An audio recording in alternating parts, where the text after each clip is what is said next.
नमस्कार, लीगल मंच में आपका स्वागत है। आज हमारे साथ हैं श्री मुरारी तिवारी जी, जो कि former chairman bar council of Delhi रह चुके हैं और सीनियर एडवोकेट हैं, जो दिल्ली के district courts and high court, supreme court में प्रैक्टिस करते हैं। आज हम सर आपका लीगल मंच में स्वागत है। नमस्कार। मैं आपसे 2-3 सवाल करना चाहूंगी। पहला ये कि वो कौन सी 3 गलतियां होती हैं जो यंग लॉयर्स करते हैं जो उन्हें नहीं करनी चाहिए और इनिशियली अपने करियर में land up in a disappointed situation. अभी जो शुरुआत में जो गलतियां होती हैं जो लॉ ग्रेजुएट से, जैसे हमने भी अपने लाइफ में एक्सपीरियंस में किया है कि कभी हमें ओवर प्रॉमिस नहीं करना चाहिए, क्योंकि शुरू में जब कोई क्लाइंट आता है तो एज ए लॉयर मैंने एक्सपीरियंस किया है कि बहुत इनसिक्योरिटी होती है उसको डील करने के लिए। ऐसा लगता है कि कौन सी ऐसी बात करूं जिससे इसको अच्छा लगे और कहीं जाए नहीं। तो अभी जो यंगस्टर्स के तौर पर क्या करते हैं कि कोई बेल के लिए आया तो हाँ बेल करा दूंगा, स्टे के लिए आया तो स्टे करा दूंगा, जबकि वो हमारे हाथ में होता नहीं है। इनफैक्ट वो होता है जजेस के हाथ में ऑर्डर देना नहीं देना, हमारा काम होता है प्लीड करना।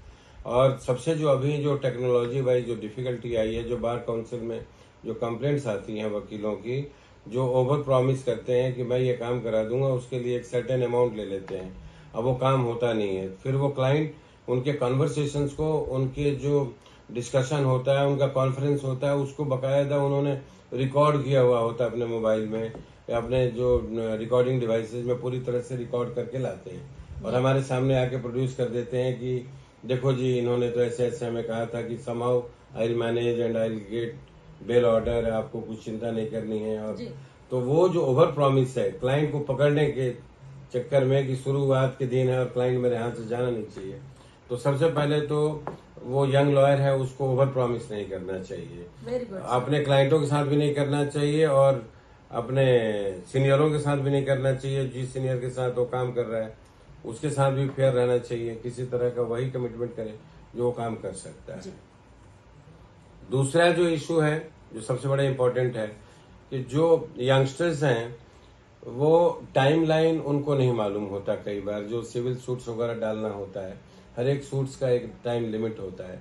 जैसे कोई नए वकील हैं और अचानक कोई समरी प्रोसीजर का कोई मैटर लेकर के आ गया, समरी सूट लेके आ गया, तो आपने तो उस वक्त उनको रूटीन में एक तरीके से श्योर कर दिया कि अभी समन आया है तो इसको जवाब टाइम से दे देंगे, 2 डेट के बाद देंगे, 3 डेट के बाद देंगे।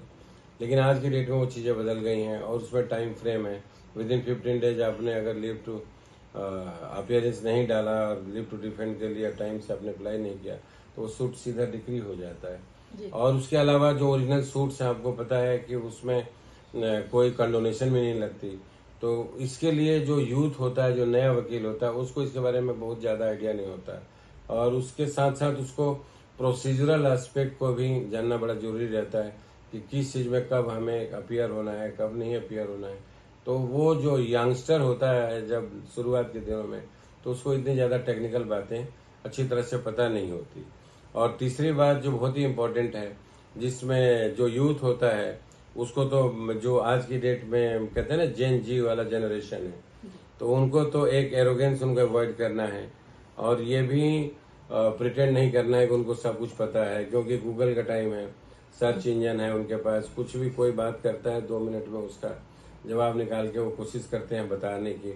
लेकिन जैसे जैसे आपका एक्सपीरियंस होता है, you have to consult your senior, जो आप जिनके साथ आप काम करते हैं उनसे अगर आप बात करेंगे तो वो उसका एक्चुअल तरीका बताएंगे। हर चीज़ गूगल मशीन से पता नहीं लगता है। तो एक तो एरोगेंसी बिल्कुल ही ख़त्म करनी है, जो भी आए उससे बहुत आराम से प्यार से बात करना है। क्लाइंट सॉलिसिटिंग एक अपने में बहुत बड़ी एक चीज़ है। तो ये दोनों तीनों बातें जो मैंने आपको बताई, these are very important things for a young lawyer. Thank you so much sir for joining Legal मंच।